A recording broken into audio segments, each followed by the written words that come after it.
La historia de San Juan de Brito comienza en un escenario marcado por el esplendor y las tensiones de la Europa del siglo XVII, cuando Portugal aún vivía los ecos de las navegaciones y mantenía fuertes vínculos con sus colonias esparcidas por el mundo. En el seno de una familia noble, vinculada a la propia corte portuguesa, nace Juan, destinado desde temprano a vivir entre grandezas humanas e influencias políticas que moldeaban el rumbo del país. Sin embargo, al contrario de lo que muchos imaginaban para un joven de linaje aristocrático, su corazón no se inclinaba hacia las ambiciones de poder, sino hacia la búsqueda silenciosa y profunda de Dios. Desde niño, Juan demostraba una sensibilidad espiritual poco común, una inclinación a la oración y un deseo sincero de comprender los misterios de la fe católica que iluminaba la vida de su familia. Esa marca interior, casi como un sello divino, lo acompañaría durante toda su vida, conduciéndolo por caminos que escapaban por completo a las expectativas sociales de su época. Aún muy pequeño, Juan enfrentó un episodio decisivo que moldearía de manera incontestable su visión de la vida y de la misión.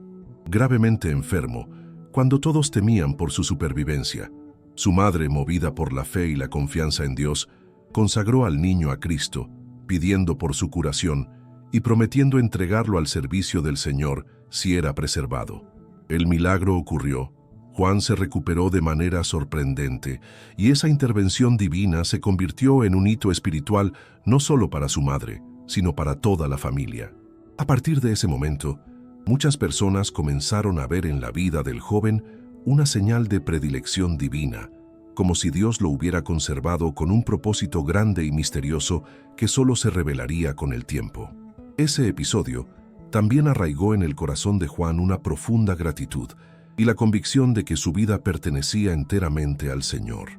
La infancia de Juan de Brito, aunque vivida en medio del lujo de la corte, estuvo impregnada de pequeñas renuncias que expresaban su madurez espiritual precoz.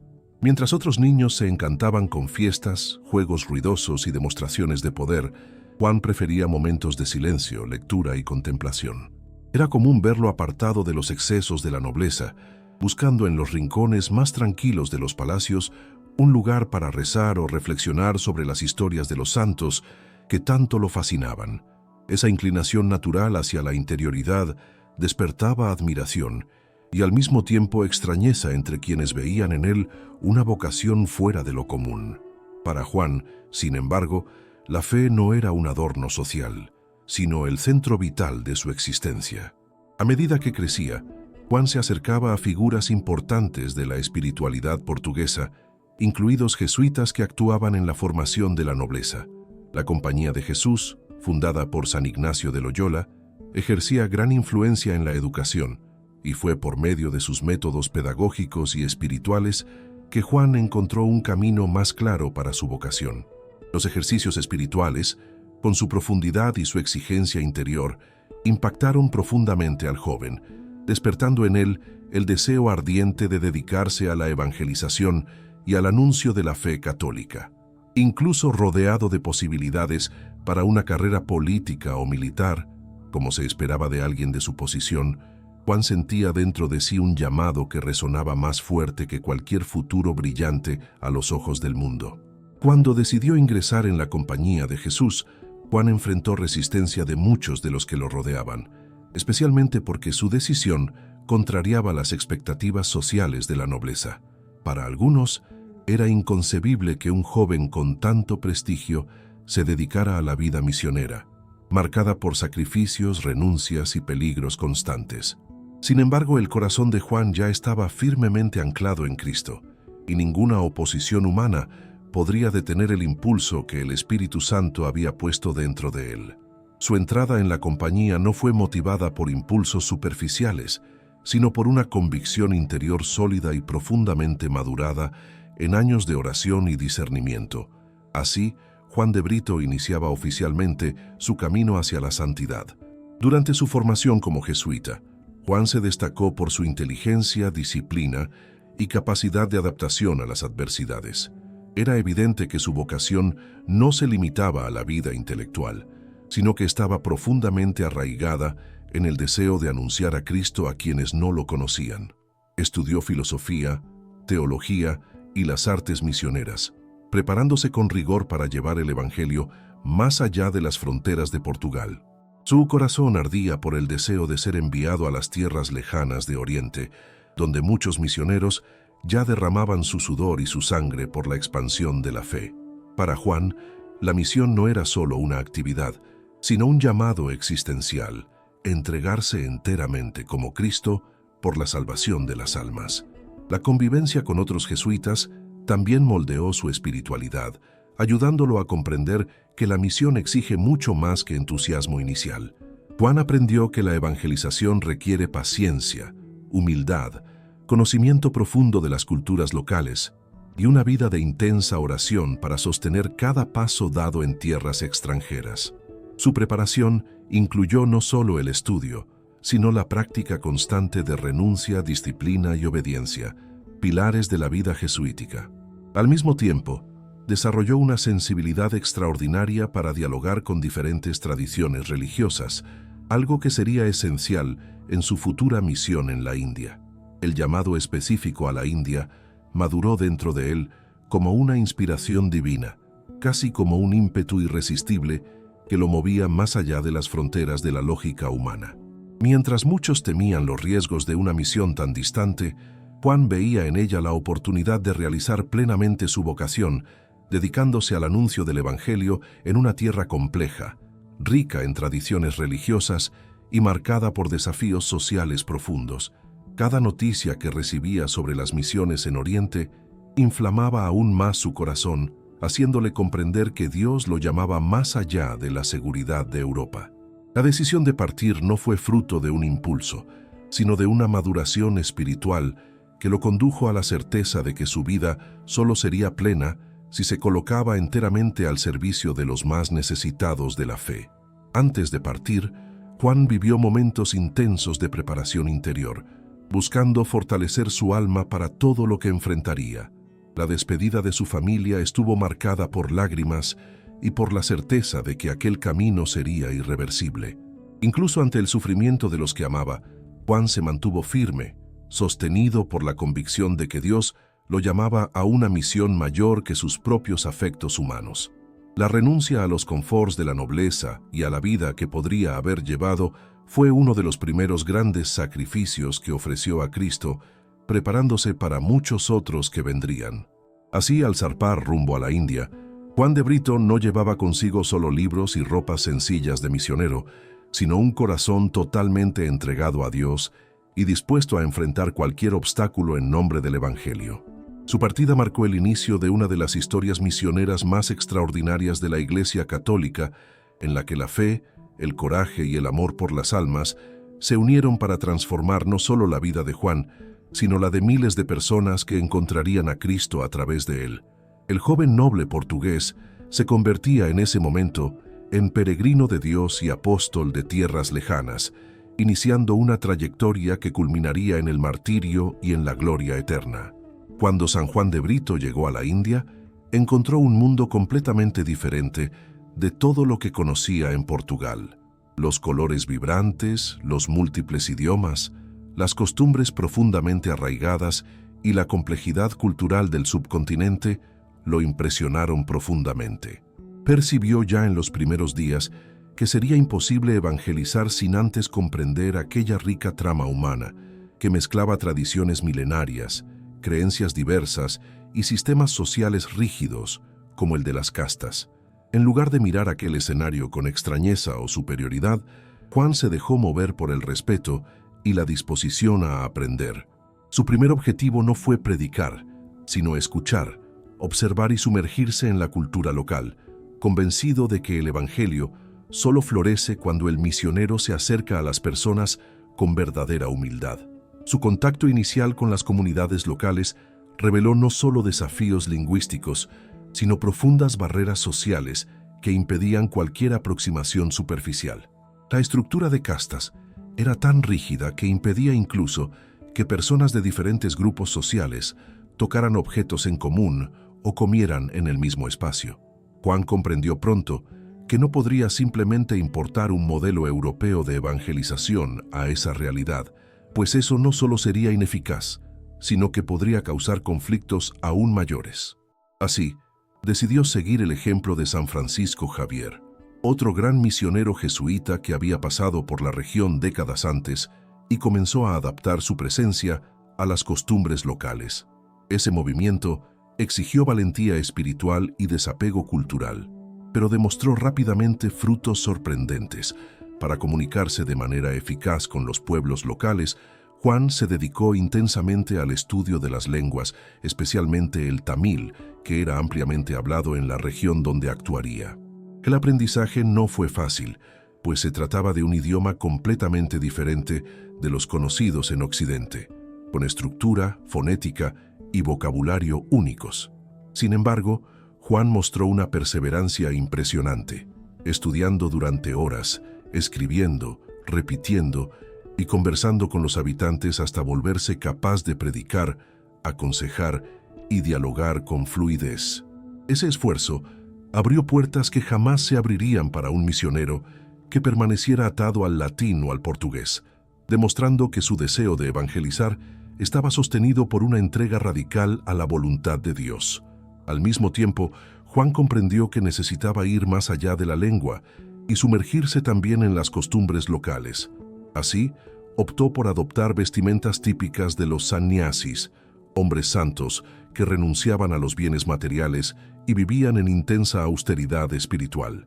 Esa decisión causó gran impacto entre los habitantes, pues raros eran los extranjeros que demostraban semejante respeto por sus tradiciones. Vistiéndose como asceta, Juan no buscaba engañar a nadie, sino facilitar el acercamiento a los más pobres y marginados, principalmente a aquellos que vivían bajo el peso de la opresión social de las castas más bajas. El evangelio que anunciaba encontraba eco en personas que, por primera vez, se sentían vistas, acogidas y amadas por Dios. Aún adaptándose a la cultura, Juan no renunciaba a la fidelidad absoluta al evangelio y a la doctrina católica. Sabía que la evangelización no consistía en mezclar creencias o diluir la fe, sino en presentar a Cristo con claridad y amor, de forma accesible a la realidad local. Por eso, mientras aprendía las costumbres indias, también las interpretaba a la luz de la fe cristiana, separando aquello que podía aprovecharse de elementos incompatibles con la enseñanza de Cristo. Su capacidad de discernimiento era admirable y demostraba su profunda formación jesuítica, fundada en la prudencia, en la oración y en la búsqueda constante de la voluntad divina. Así, Juan se convirtió en un verdadero pontífice en el sentido original de la palabra, alguien que construye puentes entre culturas sin traicionar la verdad del Evangelio. Las primeras conversiones comenzaron a surgir no por la fuerza de discursos grandiosos, sino por el testimonio silencioso de su vida dedicada y sencilla.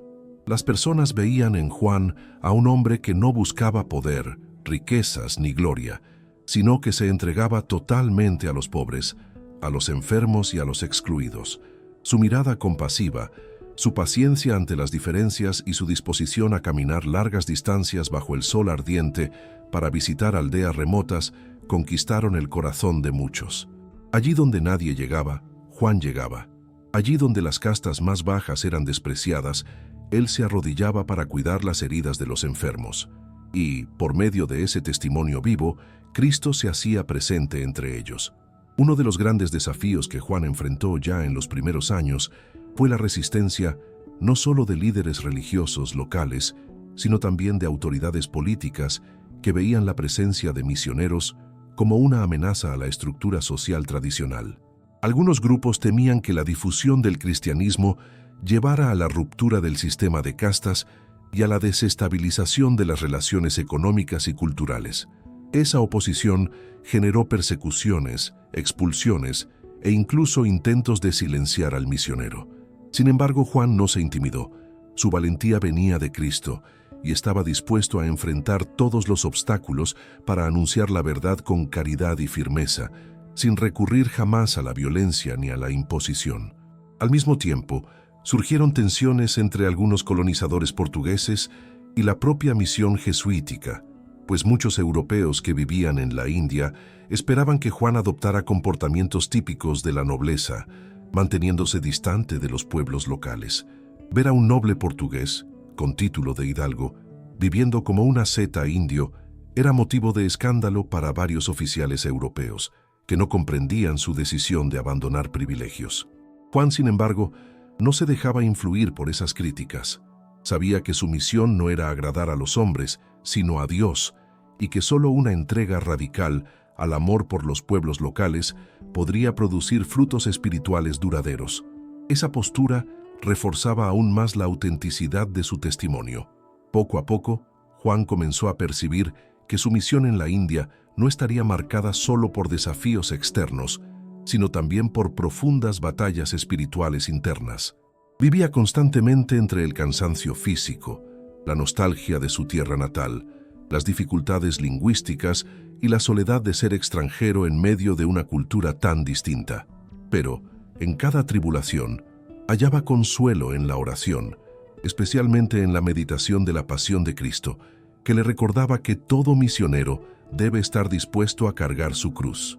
Su íntima relación con Cristo se fortalecía precisamente en los momentos de mayor prueba, transformando su fragilidad humana en fuente de gracia para muchos.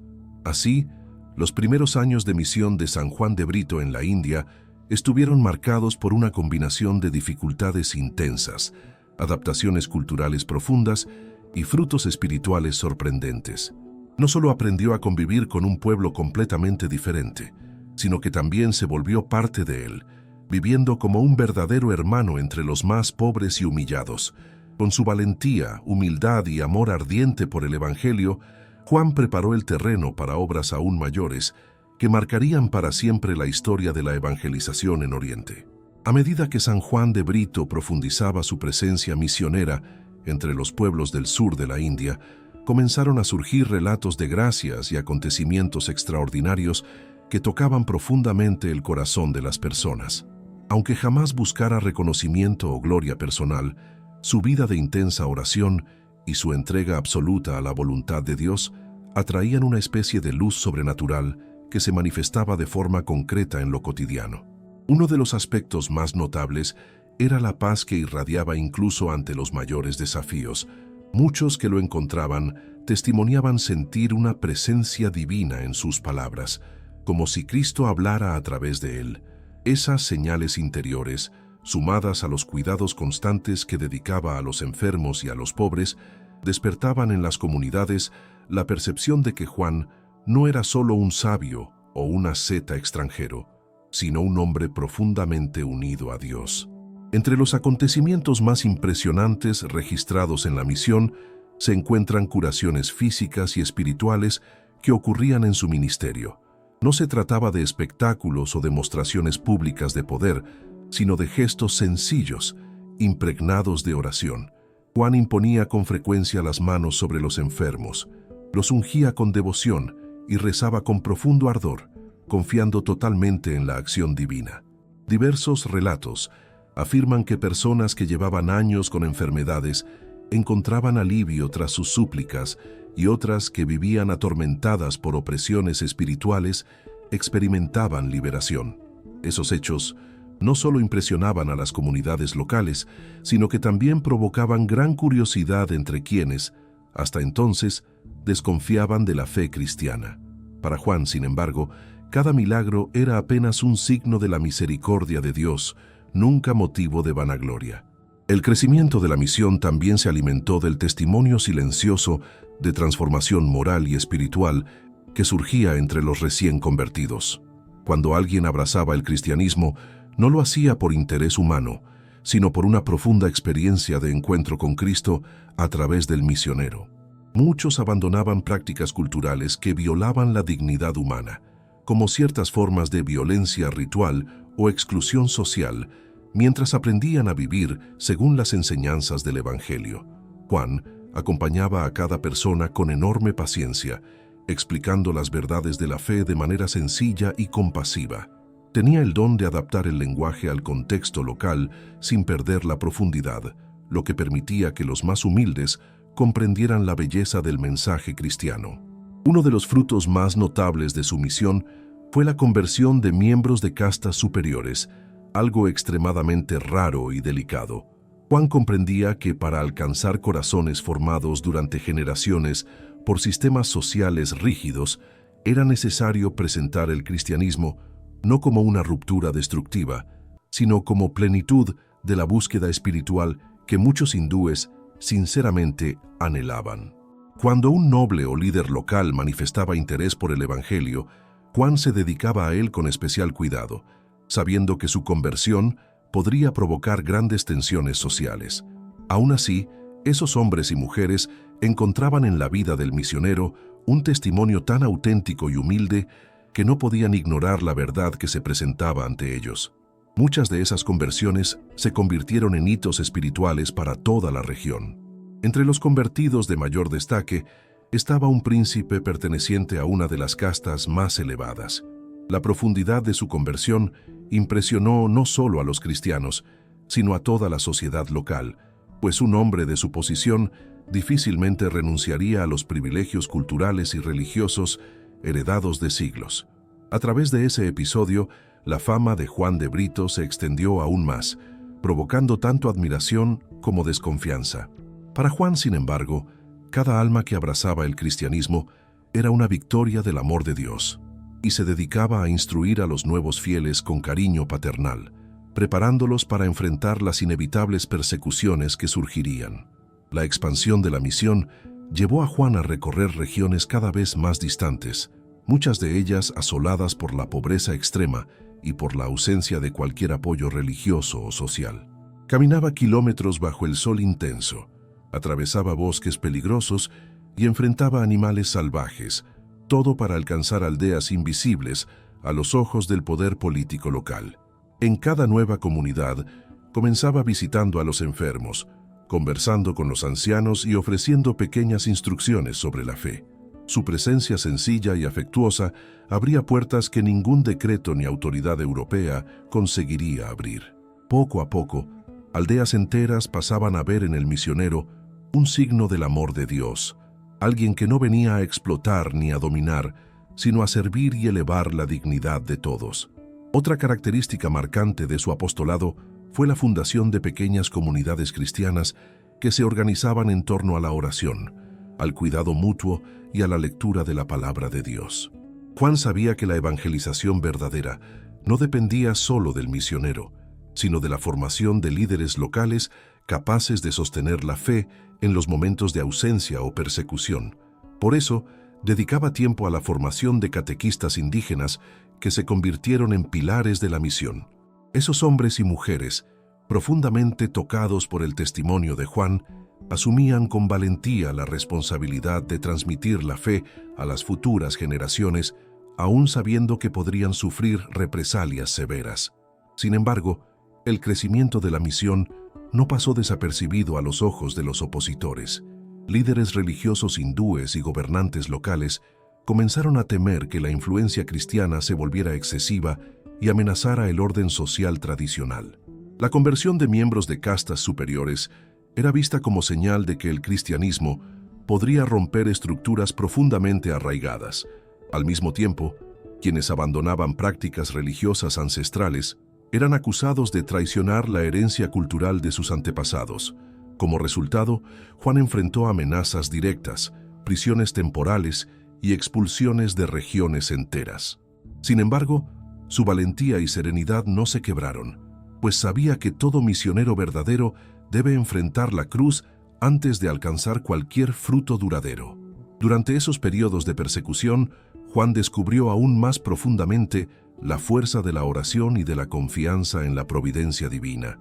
En muchas ocasiones, se refugiaba en cavernas o en los densos bosques, rezando largamente para discernir los próximos pasos de la misión. La soledad forzada nunca lo alejaba de Dios. Al contrario, lo acercaba aún más a la cruz de Cristo. Esos momentos de desierto espiritual eran, para él, fuente de renovación interior, permitiéndole regresar con todavía más ardor al servicio de los pobres. Así, cada persecución se transformaba en oportunidad de mayor entrega y purificación. Los milagros, Las conversiones y la profunda transformación espiritual de las comunidades hicieron que la misión de San Juan de Brito se convirtiera en uno de los capítulos más extraordinarios de la historia de la evangelización en Oriente. Su trabajo no se limitó a la predicación, sino que alcanzó las raíces de la cultura, de las estructuras sociales y de las conciencias individuales. Plantó semillas que seguirían creciendo incluso después de su muerte, sostenidas por la fidelidad de los cristianos que formó con tanto amor. Su presencia, aunque humilde, trazaba un rastro luminoso en el sur de la India, preparando el escenario para los acontecimientos dramáticos y espiritualmente grandiosos que marcarían los años siguientes. A medida que la misión de San Juan de Brito se expandía, también crecía la tensión entre el misionero jesuita y aquellos que, por motivos políticos, sociales y religiosos, se sentían amenazados por la presencia del cristianismo. Su actuación entre las castas más bajas era vista con gran desconfianza por los líderes locales, que temían perder influencia sobre el pueblo. Pero lo que realmente despertaba hostilidad intensa era la conversión de miembros de las castas superiores, pues eso era considerado una ruptura drástica con las tradiciones milenarias. Muchos reyes y jefes tribales veían a Juan como un agente desestabilizador, capaz de alterar el delicado equilibrio que sostenía sus estructuras de poder. La popularidad creciente del misionero, lejos de ser motivo de celebración para ellos, se convirtió en una amenaza directa que debía ser controlada. Las primeras prisiones de Juan de Brito ocurrieron de forma repentina y violenta, como respuesta a la presión de líderes religiosos hindúes que lo acusaban de perturbar el orden social. En una de esas ocasiones, Juan fue arrastrado por las calles ante una multitud que, incitada por las autoridades, comenzó a hostigarlo con gritos, piedras e insultos. Aún así, su serenidad no se quebró. Aceptaba cada humillación como parte de su conformidad con Cristo crucificado. Los guardias que lo apresaron esperaban encontrar en él miedo o rabia, pero lo que veían era una tranquilidad desconcertante que solo aumentaba la curiosidad de algunos y el odio de otros. Juan parecía comprender desde el inicio que su misión solo estaría completa si era sellada con el sufrimiento, tal como le había prometido a Cristo desde su juventud. A pesar de las prisiones y torturas, Juan nunca dejó de demostrar amor por sus perseguidores. Su postura profundamente cristiana desarmaba incluso a algunos soldados encargados de vigilarlo. En lugar de condenarlos, procuraba dialogar con ellos, enseñarles la verdad de la fe y mostrar que su presencia en la India no tenía otro objetivo sino conducir almas a Dios. Esa actitud generaba una división interna entre quienes lo apresaban. Algunos lo despreciaban aún más, irritados por su serenidad imperturbable, mientras otros se sentían tocados por su bondad y terminaban ayudándolo de manera discreta. Juan vivía cada momento de prisión como ocasión de evangelización, pues sabía que Cristo transforma el sufrimiento en instrumento de salvación. En una de las prisiones más marcantes de su vida misionera, Juan fue sometido a severos azotes y le arrancaron sus vestiduras ante la multitud. Su cuerpo fragilizado llevaba las marcas de golpes violentos que buscaban no solo herir, sino humillar. Sin embargo, incluso en ese estado de extremo dolor, elevaba los ojos al cielo y rezaba. Esa escena, presenciada por diversos fieles y curiosos, se convirtió en uno de los episodios más impresionantes de la historia de su misión. Muchos testimoniaron que Juan parecía irradiar una especie de luz interior, como si su alma estuviera más viva que nunca, aun cuando su cuerpo era brutalmente castigado. Para quienes asistían a aquel espectáculo de crueldad, la figura del misionero se volvía un testimonio silencioso de la fuerza invencible de la fe cristiana. Tras sucesivas prisiones y expulsiones, las autoridades del reino local decidieron enviarlo fuera de sus tierras, creyendo que su ausencia disiparía el movimiento cristiano que crecía entre la población. Así, Juan fue entregado a oficiales portugueses, que lo llevaron de regreso a Goa y posteriormente a Portugal. El viaje de retorno estuvo marcado por incertidumbres y sufrimientos físicos, pues su cuerpo debilitado por las torturas comenzaba a presentar señales de desgaste permanente. Sin embargo, el mayor dolor que llevaba no era físico, sino espiritual. la tristeza de dejar atrás las comunidades que tanto amaba. Para Juan, regresar a Europa era una obediencia necesaria, pero su corazón permanecía en la India, entre aquellos a quienes había prometido dedicar su vida. Cuando llegó a Portugal, Juan fue recibido con admiración por muchos que conocían su historia y reconocían su valentía ejemplar. Su figura ascética, marcada por las privaciones misioneras, contrastaba con la pompa de las cortes europeas. Quienes esperaban encontrar en él orgullo o triunfalismo se sorprendían al ver a un hombre humilde, silencioso y profundamente entregado a la voluntad de Dios. La corte portuguesa lo trató como un héroe nacional, pero Juan rechazaba cualquier tipo de gloria humana. En sus conversaciones privadas expresaba el ardiente deseo de regresar a la India lo más pronto posible, pues se sentía llamado por Dios a derramar toda su vida en aquel suelo que se había convertido en su verdadera patria espiritual. Durante ese periodo en Portugal, Juan se dedicó a la oración, a la catequesis y a dar testimonio sobre la realidad misionera en Oriente, animando a jóvenes a ingresar en la compañía de Jesús y a abrazar la vocación misionera. Su presencia despertaba admiración, pero también inquietudes espirituales, pues muchos percibían en él una santidad auténtica que invitaba a la conversión.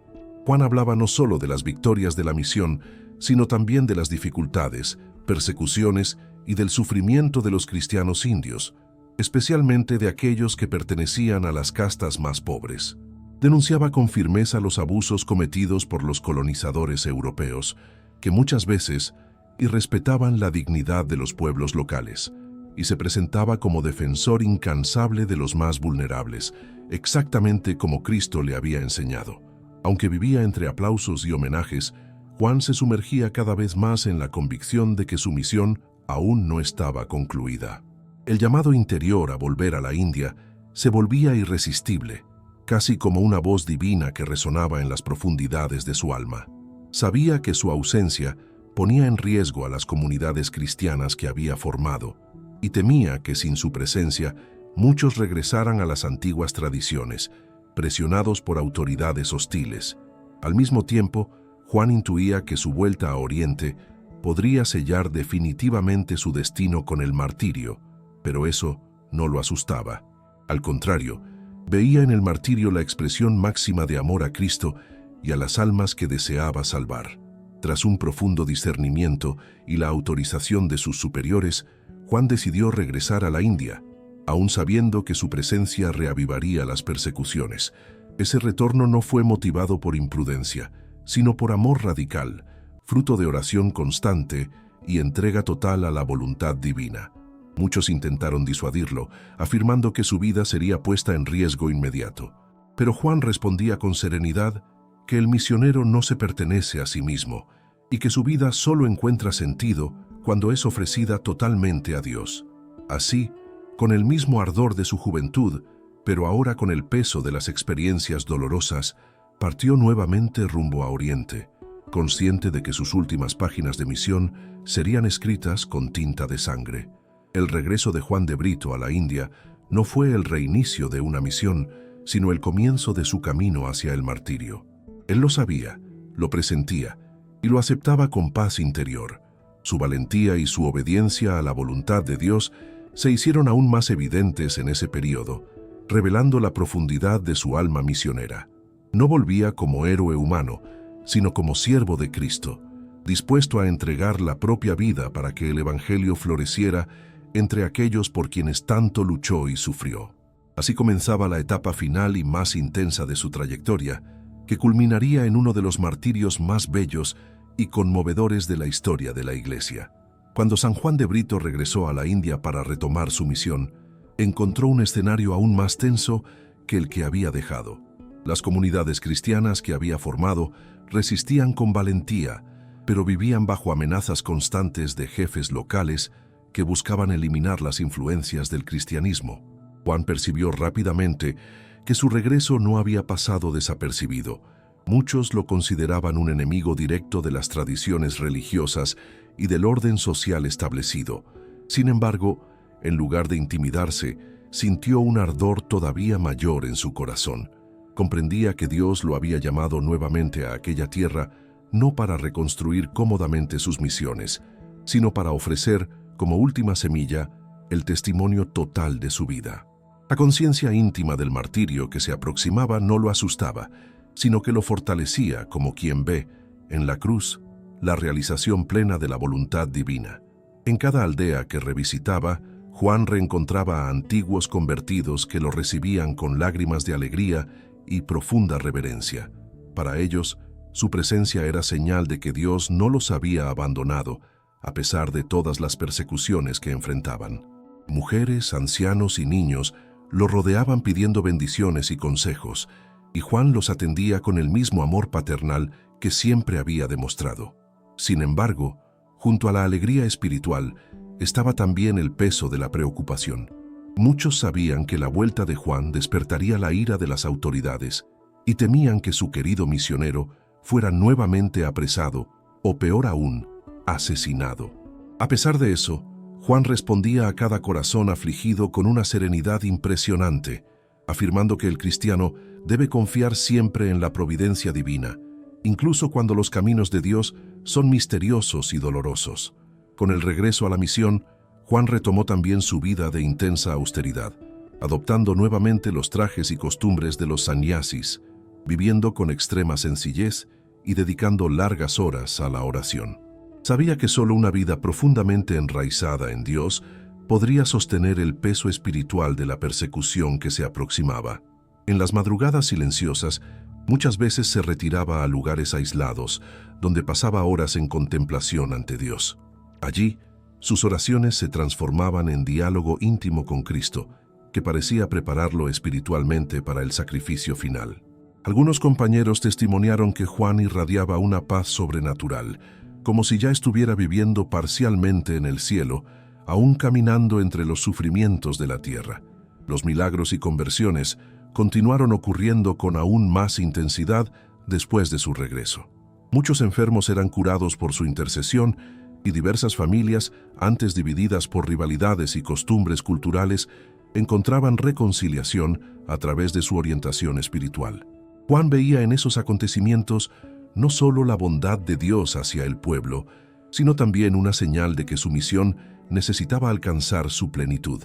Decía con frecuencia que Dios siempre prepara el terreno espiritual antes de permitir que un mártir derrame su sangre, pues el martirio no es una tragedia humana, sino una cosecha divina. Por eso, cada milagro que presenciaba era para él motivo de profunda gratitud y también de conciencia de que su entrega final estaba próxima.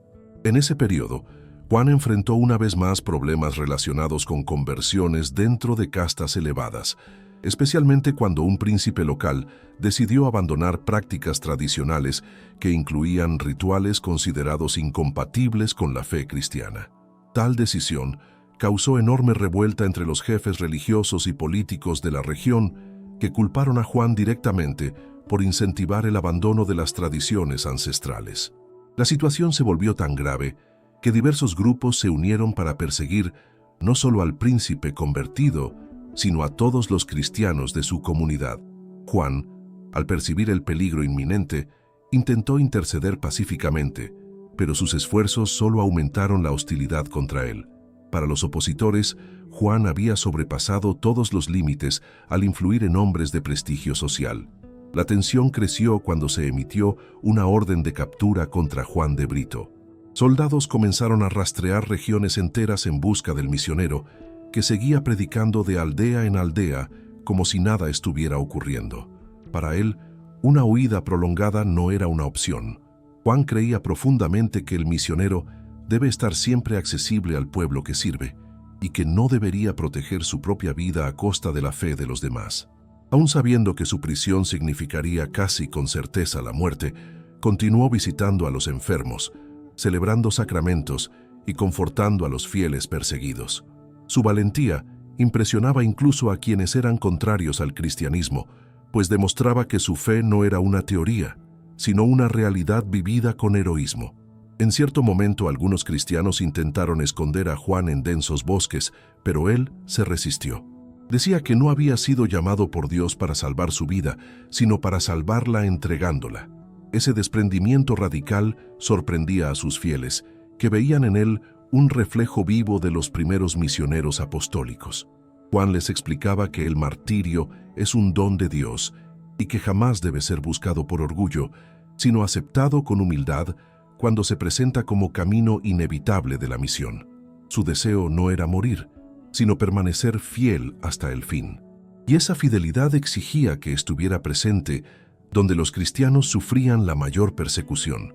Cuando finalmente fue capturado, Juan no mostró resistencia alguna.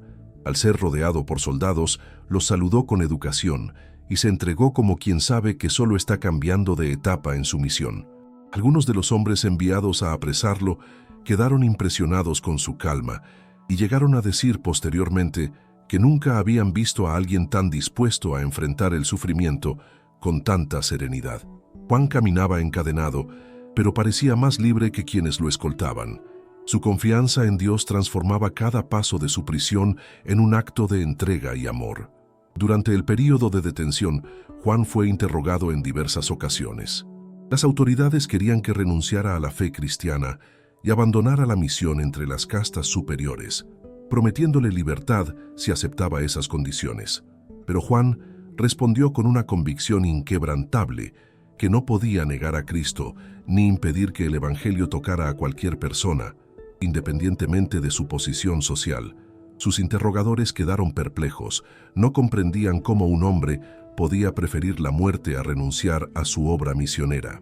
Sin embargo, Juan se mantuvo firme, sostenido por una fuerza interior que trascendía cualquier argumentación humana.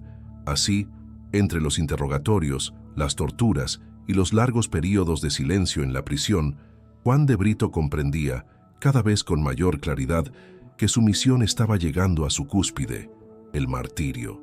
Aceptaba esa realidad con profunda paz interior, viéndola no como un fracaso, sino como la coronación de todo lo que había vivido. Era el momento de unirse totalmente a Cristo crucificado, ofreciendo su vida como testimonio supremo del amor de Dios. Y, aunque sufría por dejar sus comunidades, sentía alegría espiritual al percibir que su muerte sería semilla fecunda para las generaciones futuras. Después de semanas de prisión, interrogatorios y torturas, San Juan de Brito fue condenado a muerte por las autoridades locales.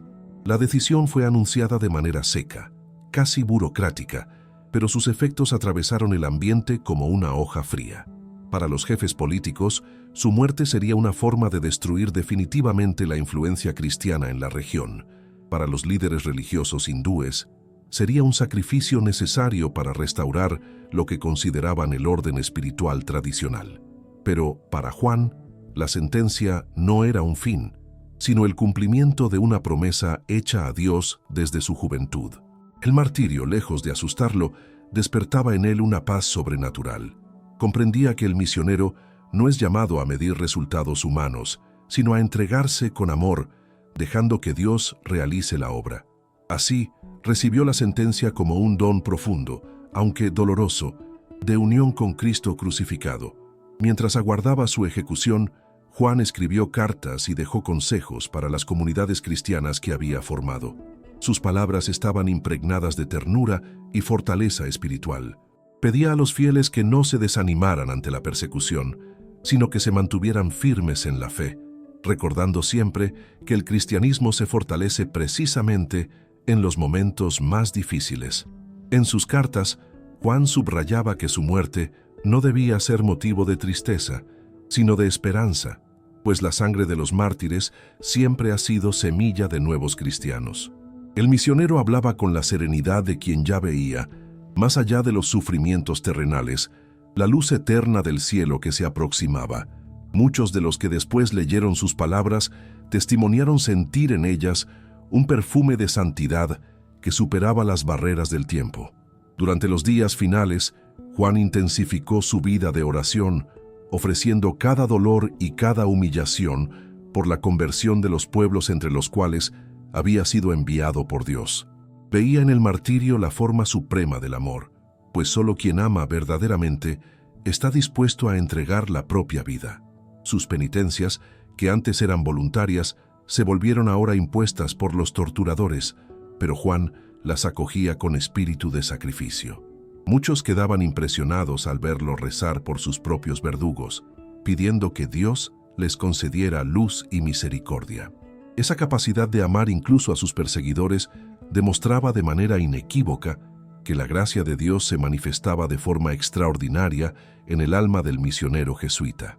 El día de su ejecución, Juan fue sacado de la prisión y llevado, encadenado, hasta el lugar designado. La caminata fue larga y marcada por humillaciones públicas. La multitud, incitada por los gobernantes, se había reunido para presenciar la muerte del misionero. Algunos gritaban insultos, otros arrojaban polvo o piedras, mientras soldados lo empujaban con violencia para acelerar el paso. Pero, en medio de la multitud agitada, el rostro de Juan permanecía sereno. Su mirada, fija en el horizonte, revelaba una profundidad espiritual que trascendía la brutalidad del momento.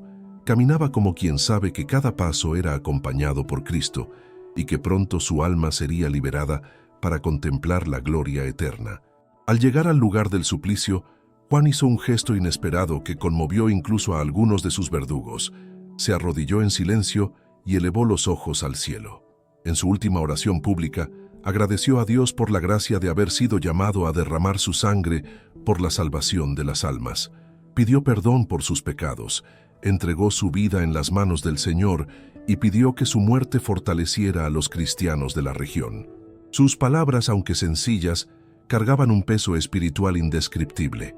Algunos de los presentes afirmaron después que, en ese momento, parecía que el cielo se inclinaba para escuchar el último suspiro de su siervo fiel. La atmósfera, antes ruidosa, se volvió inexplicablemente silenciosa, como si incluso la creación reconociera la santidad de aquel instante. El método de ejecución elegido era cruel y simbólicamente humillante. Juan fue atado a un árbol, en una posición semejante a la de los condenados que debían ser deshonrados públicamente. Los verdugos prepararon las cuerdas con precisión, asegurando que no pudiera escapar ni siquiera moviendo el cuerpo durante el suplicio. Luego los ejecutores iniciaron el proceso de estrangulamiento, apretando la cuerda lentamente para prolongar la agonía. Aún así, Juan no gritó, no renegó de la fe ni mostró miedo.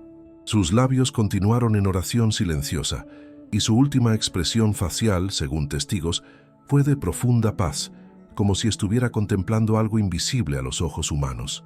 El momento de la muerte de Juan de Brito fue descrito como de intensa conmoción espiritual. Cuando finalmente su cuerpo cayó sin vida, muchos de los presentes sintieron un peso en el corazón que no sabían explicar.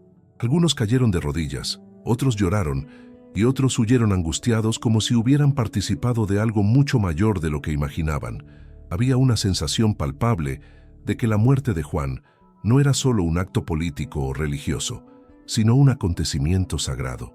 Sus discípulos, aún arriesgando sus vidas, se acercaron discretamente al lugar y recogieron todo lo que pudieron de su cuerpo y de sus ropas, tratándolos como reliquias preciosas. La tierra donde su sangre fue derramada se convirtió desde aquel día en lugar de profunda veneración. Después de la ejecución, las comunidades cristianas fueron tomadas por dolor y miedo, pero también por una fuerza espiritual renovada. La noticia del martirio de Juan se difundió rápidamente por toda la región, provocando conmoción entre los fieles e incluso entre algunos que todavía no eran cristianos. Muchos comenzaron a reconocer que aquel misionero, que había entregado su vida sin vacilar, no era un extranjero común, sino un hombre profundamente unido a Dios. El testimonio de su muerte comenzó a producir frutos casi de inmediato. Algunos de los que presenciaron el martirio se convirtieron a la fe cristiana, mientras otros dejaron de perseguir a los fieles por temor a actuar contra alguien a quien consideraban santo. Con el paso de los meses, el martirio de Juan de Brito se convirtió en símbolo de resistencia espiritual e inspiración para misioneros de todo el mundo. La noticia llegó a Europa, donde causó enorme impacto, especialmente entre los jesuitas y entre quienes conocían su historia desde la infancia. En Portugal su muerte fue recibida con tristeza, pero también con profundo honor, pues comprendieron que el joven noble se había convertido en un gigante de la fe. Roma también acogió el relato de su martirio con gran reverencia, reconociendo en él un ejemplo vivo de lo que significa entregarse totalmente a la misión evangelizadora de la Iglesia. Con su muerte, Juan de Brito unió definitivamente su vida a la cruz de Cristo y dio al mundo un testimonio que atravesaría siglos. Su sangre se volvió semilla fecunda que impulsó a la Iglesia en Oriente, fortaleciendo a los fieles e inspirando nuevas generaciones de misioneros. Su martirio no apagó su obra, al contrario, la hizo florecer con más vigor de lo que jamás podría haber imaginado en vida. El misionero jesuita, que caminó entre pueblos tan diferentes de su tierra natal, alcanzó ahora la plenitud de su misión, entregarlo todo, absolutamente todo, por amor a Dios. Después del martirio de San Juan de Brito, un profundo silencio se apoderó de las regiones donde él había evangelizado. Era como si la naturaleza, los pobres, los enfermos, los recién convertidos e incluso algunos adversarios percibieran que algo inconmensurable había sucedido. La muerte de un justo, especialmente de un misionero que derrama su sangre por Cristo, nunca es un acontecimiento aislado. Lleva consigo una fuerza espiritual que transforma corazones, despierta conciencias y planta semillas que florecen mucho más allá del tiempo humano. Las comunidades cristianas comenzaron a reunirse en secreto para recordar sus palabras, releer sus cartas y repetir con profunda reverencia sus oraciones. Cada gesto, cada consejo y cada sacrificio de Juan se volvieron enseñanzas vivas, transmitidas de generación en generación como tesoros preciosos. El impacto del martirio fue tan grande que diversos relatos señalan conversiones repentinas, especialmente entre quienes habían asistido a la ejecución. Algunos soldados que habían participado en la muerte del misionero abandonaron sus antiguas prácticas y buscaron a los cristianos para aprender más sobre la fe que Juan había profesado hasta el último suspiro. Incluso entre los sacerdotes hindúes y jefes locales surgió una inquietud espiritual difícil de explicar, como si la figura de Juan, serena ante la muerte, firme en la fe, imperturbable ante las torturas, permaneciera viva en sus memorias, cuestionando silenciosamente sus valores y creencias. La muerte del misionero no apagó su voz, al contrario, hizo que resonara con todavía más fuerza. A medida que pasaba el tiempo, comenzaron a surgir en varias aldeas relatos de milagros atribuidos a la intercesión de Juan de Brito, personas que habían guardado fragmentos de sus ropas, trozos del árbol donde había sido ejecutado o pequeños objetos que él usaba en su misión, empezaron a testimoniar curaciones físicas y espirituales. Enfermos eran restaurados, familias encontraban paz y antiguos conflictos se resolvían tras fervorosas invocaciones al misionero mártir. La fama de esas gracias se difundió rápidamente, llevando a muchos fieles a venerar a Juan como santo, incluso antes de cualquier reconocimiento oficial de la Iglesia. La devoción popular, movida por la gratitud y por la fe sincera, se convirtió en un río que ninguna persecución podría contener. Mientras tanto, en Portugal y en Roma, la historia de Juan de Brito comenzaba a estudiarse con mayor profundidad. Sus cartas, relatos misioneros y testimonios de quienes convivieron con él revelaban un alma extraordinaria, marcada por humildad radical, valentía heroica y amor incondicional por los más pobres y despreciados. Su vida era vista como una síntesis perfecta del espíritu misionero de la Compañía de Jesús, que buscaba imitar a Cristo hasta las últimas consecuencias. A medida que avanzaba la investigación, se hacía cada vez más evidente que Juan no había sido solo un misionero talentoso, sino un verdadero santo, moldeado por la gracia divina desde la infancia y probado por el fuego de las persecuciones. El proceso de beatificación se inició con entusiasmo, impulsado por el número creciente de testimonios de gracias y por la profunda admiración que su historia despertaba entre los fieles. Al analizar su vida, la Iglesia encontró en Juan un ejemplo luminoso de entrega total a la misión evangelizadora, de defensa de la dignidad humana y de fidelidad absoluta a la voluntad divina. Su capacidad de adaptarse a la cultura local sin comprometer la verdad del Evangelio fue considerada una virtud misionera ejemplar, digna de ser imitada por todos los que desean anunciar a Cristo en nuevos contextos. Cada etapa del proceso confirmaba, con mayor claridad, que Juan había vivido y muerto como verdadero mártir de la fe católica. Cuando finalmente fue proclamado santo por la Iglesia, su canonización no fue solo un acontecimiento litúrgico, sino una celebración universal de su vida y misión. En Portugal, su nombre pasó a pronunciarse con profundo orgullo espiritual, como ejemplo de pureza, valentía y amor por los pueblos lejanos. En la India, especialmente en el sur del país, la canonización reavivó la devoción que nunca había desaparecido, fortaleciendo aún más las comunidades fundadas por él. La imagen de Juan de Brito se convirtió en símbolo de resistencia espiritual y de esperanza para todos los cristianos perseguidos, que encontraban en él no solo un intercesor en el cielo, sino un hermano que conocía profundamente el peso de la cruz. El legado de San Juan de Brito, sin embargo, va mucho más allá de los milagros y de la canonización. Dejó al mundo la certeza de que la evangelización verdadera solo florece cuando el misionero se entrega completamente a la vida de aquellos a quienes desea servir. Su método, basado en la humildad, en la adaptación cultural, en la caridad y en la fidelidad absoluta al Evangelio, permanece actual y necesario en todos los tiempos. Juan enseñó que la misión no es conquista territorial ni imposición religiosa, sino encuentro, escucha, diálogo y servicio. Su testimonio permanece como faro para todos los que desean anunciar a Cristo en sociedades diversas, multiculturales y a veces hostiles a la fe cristiana. Al contemplar su vida se percibe que Juan de Brito fue, ante todo, un hombre movido por el amor. Amor a Dios, amor a los pobres, amor a la misión, amor a la verdad.